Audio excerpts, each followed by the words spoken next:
Once upon a time, there was an old man. He had a son. The son was brave, strong, and a mighty warrior who was 20 years old. As the boy reached manhood, he began searching for a suitable partner. He traveled to many places but couldn't find a suitable match.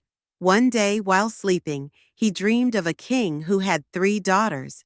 The youngest was extraordinarily beautiful, a fairy-like creature who could enchant anyone who saw her. The boy fell in love with her, but woke up. It was just a dream. But whether asleep or awake, he couldn't get the girl out of his mind. He pined for her, grew pale with longing, and lost his senses in love. Later, he told his parents about what he had seen and expressed his wish. Until I find that girl, my heart will not find peace. Please give me permission to search for her and try my luck, he said. Though his parents feared losing their son, seeing him pale from lovesickness, they gave their blessing and permission. The boy, consumed by love, set out alone on his journey. After traveling for several days, he came to a dense forest. While resting exhausted, he heard a tiger's roar in the middle of the forest. Cautiously approaching to see what it was, he found a tiger suffering because a thorn was stuck in its paw. The boy, feeling sorry for the tiger, ran to it, stroked its paws, massaged them, and with great difficulty pulled out the thorn.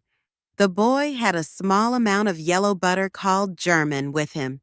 He tore a piece of his shirt, applied the butter, and wrapped the tiger's paw. The tiger, who hadn't known peace for several days, fell into a peaceful sleep.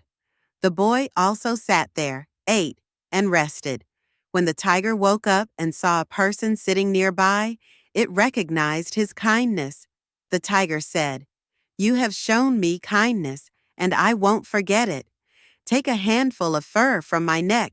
When you're in trouble, burn one of these hairs, and I will appear. This is the good deed I can do for you." Then the tiger vanished. Not knowing whether this was a dream or reality, the boy was amazed but continued his journey. After traveling for several more days, he finally collapsed from exhaustion. There, remembering the tiger's fur, he burned one hair, and the tiger appeared asking, "What do you need?" "Provide me with weapons, a horse, a bird, and a hunting dog," he said. The tiger provided everything. The boy mounted the horse, hung the weapons on his shoulder, placed the bird on his hand, and set out with the dog. He reached the girl's land while hunting, without even realizing it. The boy fed his horse and bird, but couldn't figure out how to enter the city. Then he had an idea. "I won't give up my bird, horse, and weapons, but I'll disguise myself as a bald shepherd and find a way into the city," he thought. He burned another tiger's hair, and the tiger appeared. "Guard my horse and weapons in the forest until you hear from me," he said. The tiger agreed. The boy put on a bald cap, wore tattered clothes, and became a scruffy-looking bald man.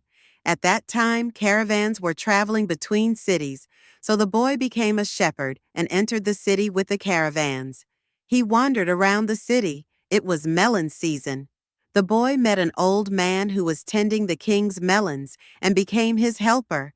Now hear about the king's daughter. The king had 3 daughters. The youngest was intelligent and beautiful, with a face like the moon and eyes like the sun.